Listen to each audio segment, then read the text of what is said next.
இதுல ஆச்சரியம் என்னன்னா, கடவுளே இல்லை என்று சொல்லக்கூடியவர், கடவுளை நம்பாத திரு விஜயன் அவர்கள் மேடைக்கு வந்து பகவத்கீதையை பத்தி நமக்கு பாடம் எடுக்கிறார். ஆச்சரியமா ஒரு அப்பதான் நினைச்சேன், கேரளால கம்யூனிஸ்ட்காரங்கெல்லாம் நீங்க பகவத்கீதையை படிக்க ஆரம்பிச்சாங்கன்னா என்ன ஆகும்னு யோசிச்சு பாருங்க. பகவத்கீதையை படிச்சுட்டு அதிலும் 12வது சாப்டர் படிச்சுட்டோம்னு சொல்றார். அத்விஷ்ட சர்வ பூதானா மைத்ர கருணா ஈவாச்சான்னு நம்ம பாடுறார். என்ன சொல்றாருங்க? அதாவது ஒரு பக்தன் எப்படி இருக்க வேண்டும் என்று விஜயன் அவர்கள் நமக்கு பாடம் எடுக்கிறார். அந்த மாதிரி பக்தனா இருக்குன்னு கடவுளை நம்பாத விஜயன். ஆனா பிரச்சனை என்னன்னாங்க, அவர் 12வது சாப்டருக்கு மேல அவர் படிக்கல. திரு விஜயன் அவர்களுக்கு நான் பகவத்கீதையிலிருந்து இன்னொன்று நான் சொல்றேன்.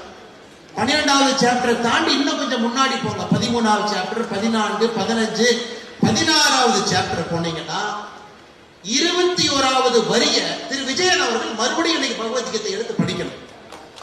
திரிவிதாம் நரகஸ்யதாம் துவாரம் நாசனாம் ஆத்மனஹ காம குரோதா சதலோபாஸ் தஸ்மத் அத்ரயம் தயாஜ.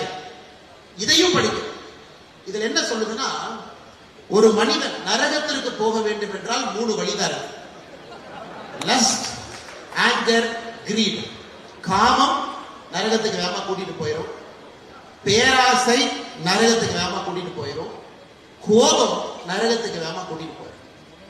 இந்த 3ம் இருப்பது இன்னைக்கு கேரள கம்யூனிஸ்ட் அரசு கிட்ட திரு விஜயன் அவர்கிட்ட இருக்கு.